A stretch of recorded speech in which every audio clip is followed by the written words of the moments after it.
O Revista Brasil TVT conversa agora com Miguel Nicoleles, neurocientista e professor da Universidade de Duke. Boa noite, professor Nicoleles, seja muito bem-vindo. Boa noite, muito obrigado pelo convite. Maravilha. Professor Nicoleles, esta semana o Brasil bateu recordes diários de mortes. Professor, a minha pergunta é direta para o senhor. Onde vamos chegar? Chegamos no pico ou esse número tende a crescer nas próximas semanas? Eu não acredito que nós tenhamos chegado nem próximo do pico ainda, né?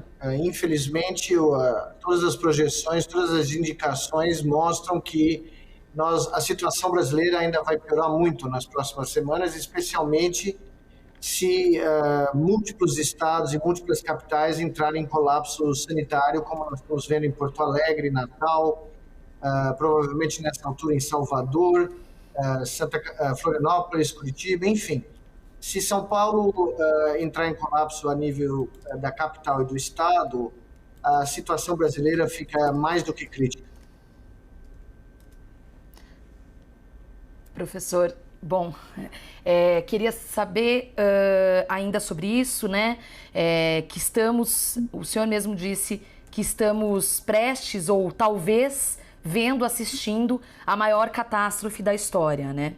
E aí a gente tem visto uma inépcia gigantesca ou ainda uma intencionalidade na política do governo federal que faz declarações criminosas, podemos dizer dessa maneira, uma falta de gestão no Ministério da Saúde, que nesse momento seria o ministério mais importante e mais fundamental para combater a pandemia, e no meio disso tudo, pessoas discutindo a questão do lockdown por conta do impacto econômico que isso pode causar.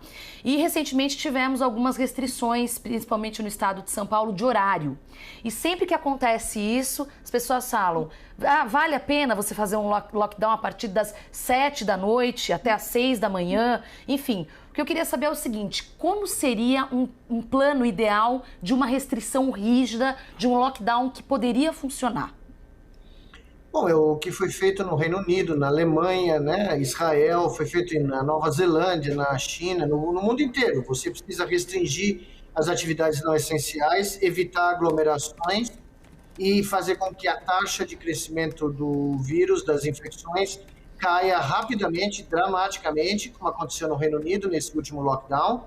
Mas você também tem que controlar os aeroportos, tem que fechar o espaço aéreo internacional, você tem que controlar o fluxo de pessoas pelas rodovias, pelo espaço aéreo do país, e você tem que testar em grandes números e, evidentemente, você tem que auxiliar financeiramente as pessoas, as atividades econômicas que têm que ser restritas economicamente. Você tem que ter um governo federal ou governos estaduais que ofereçam, como nos outros países da Europa, por exemplo, as condições mínimas financeiras para as pessoas poderem ficar em casa, no caso brasileiro, agora pelo menos 3 semanas, para que a gente consiga ter quedas significativas de casos e não leve o sistema de saúde do país a um colapso iminente. Professor, os avisos foram dados desde o ano passado, do início da pandemia. Aí nós chegamos uma alta, depois uma baixa, aí os alertas para o final de ano. Mas esses alertas não vinham seguidos por parte das autoridades com medidas efetivas para impedir aglomerações em todo o Brasil. E agora a gente chega nessa explosão de casos, professor. E aí soma-se a isso a inclusão de novas variantes. Professor, o Brasil pode chegar no nível de descontrole total dessa pandemia? Eu diria que ele já está. Eu acho que isso já ocorreu. Nós começamos a avisar isso no nosso comitê, enquanto eu dirigi o comitê do Consórcio Nordeste de combate ao coronavírus, em outubro. Começo de novembro, nós já tínhamos todas as indicações de que o Brasil estava numa segunda onda, com crescimentos simultâneos de casos em todas as 5 regiões do país. Fizemos outro aviso no dia 18 de dezembro. E no dia 4 de janeiro, eu fiz um aviso público de que se o Brasil não entrasse no lockdown nacional e começasse a vacinar as pessoas a um nível muito maior do que estava planejado à altura, nós teríamos uma catástrofe histórica e não conseguiríamos dar conta do número de vítimas fatais no país. Nós teríamos um colapso sanitário seguido de um colapso funerário. E, infelizmente, essas previsões que não foram ouvidas, evidentemente, se materializaram agora no final de fevereiro. Mas a situação para março parece ser ainda mais tétrica. Nós podemos ter o pior março da história do Brasil, de todos os tempos, que tange a perda de vidas humanas. Professor, o senhor concluiu? Eu vi que... Não, conclui sim. Tá. Acho que eu no horário errado aqui. Não, tranquilo. Eu queria falar dos impactos para além da morte, né? Obviamente, o impacto final da Covid, que é trágico, é justamente a morte, as pessoas que estão perdendo familiares. Às vezes, eu tenho um caso de uma amiga que perdeu o pai, vô e o irmão. Então, né, a gente tem visto famílias sendo destruídas e, claro, cada vez mais chegando próximo da gente, né? Eu queria saber, para além desses impactos da morte, ainda há muitas dúvidas também sobre a doença, apareceram novas variantes, né, casos de reinfecção e casos, inclusive, de pessoas que ficaram com sequelas. Para citar algumas que eu li na imprensa de uma forma geral, a falta de olfato e paladar que permanece, registros de pessoas que há 6 meses, por exemplo, estão ainda, não voltaram o paladar, o olfato, quadros de trombose agravados, dificuldade respiratória longa, então uma pessoa que tinha até uma vida relativamente saudável não consegue mais retomar a prática de exercícios físicos. Eu queria saber o que já se sabe, o que a gente também pode projetar desse outro lado, né, lado ruim, péssimo da Covid-19. Bom, eu tenho mencionado isso, que nas equações de uso hospitalar de leitos, quase ninguém está dizendo que existe uma demanda reprimida de pacientes com sequelas crônicas da Covid. A senhora mencionou algumas, né? Sequelas neurológicas, a insuficiência respiratória, muito comum, a insuficiência renal, nós temos quadros de insuficiência cardíaca, e estão aparecendo quadros os mais diversos possíveis, porque o vírus tende a atacar o corpo inteiro e a resposta imunológica exacerbada que desencadeia, por exemplo, os quadros de trombose que a senhora mencionou, ocorrem em diferentes sistemas do corpo humano. Mais uma razão para a gente evitar o número de casos, mesmo que eles sejam leves, não precisem de internação no primeiro momento, eles podem levar a quadros mais graves crônicos. Então, além dos quadros agudos de Covid, além das outras doenças infecciosas respiratórias ou endêmicas do Brasil, que tem uma demanda agora aumentada nesse período do ano, chegando até o inverno. Além das outras doenças normais que ocorrem no país, né, nós vamos ter uma demanda gigantesca de pacientes com sequelas crônicas. O Sistema Único de Saúde brasileiro não tem condições de resistir a essa tsunami de pacientes. E por isso que eu digo que o colapso aqui em São Paulo e em outros estados é muito mais iminente do que a gente está sendo levado a crer pelos documentos e pelas entrevistas oficiais. Porque quando você passa de 85%, você chega a 90%, o colapso já ocorreu. É uma questão de horas, talvez um par de dias, para chegar a 100%. Mas o colapso já ocorreu, as filas de espera já começam a ficar enormes, como nós temos hoje em São Paulo, em Natal, em Salvador, no Rio de Janeiro, em Manaus, né, em Fortaleza, em Porto Alegre, em Florianópolis, enfim, esse é o Brasil inteiro. As 5 regiões estão caminhando para o mesmo abismo. Professor, agora eu quero discutir com o senhor a questão da vacinação. No começo, o presidente da República desdenhou da vacina da Coronavac, em parceria do Instituto Butantan com a chinesa Sinovac, apostou suas fichas exclusivamente em um único imunizante, da AstraZeneca, em parceria Oxford-Fiocruz. Professor, mesmo que a gente comece a vacinar, que outros imunizantes cheguem ao Brasil, no horizonte a médio e a longo prazo, é possível que, se todos esses novos imunizantes, essas doses cheguem, a gente consiga chegar no final do ano com a desaceleração da pandemia, na sua avaliação, ou não, a gente está muito distante disso?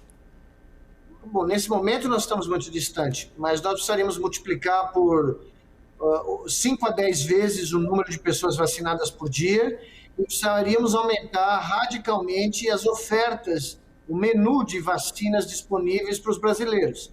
E não só as 2 vacinas que estão sendo usadas nesse momento, mas também todas as opções, em particular as vacinas de dose única, que permitem a gente ganhar tempo. Então, se nós tivéssemos entre 2 e 3 milhões de pessoas vacinadas por dia, em 90 dias, nós teríamos uma população, né, um número de pessoas vacinadas grande o suficiente para ter uma queda radical do número de transmissão de vírus, né, de pacientes infectados. E isso é que você precisa fazer, você precisa de um plano de contingência para os próximos 3, 4 meses. Não adianta só pensar em trazer vacina aqui em julho ou em setembro, porque antes disso nós podemos ter, se a média de óbitos aumentar para 3 mil óbitos por dia, se você mantiver isso por 90 dias, você dobra o número de mortes do Brasil atual e chega a mais de meio milhão de brasileiros mortos. Isso é inconcebível, é inaceitável. Sobre essa questão da vacinação, a gente sabe da história ou do histórico de campanhas de vacinação bem-sucedidas no país. E a gente está vendo agora, para além de problemas logísticos, por assim dizer, com relação à vacina e de falta de vontade política, a questão do movimento anti-vacina, que cresceu muito nos últimos anos, até desde antes da pandemia.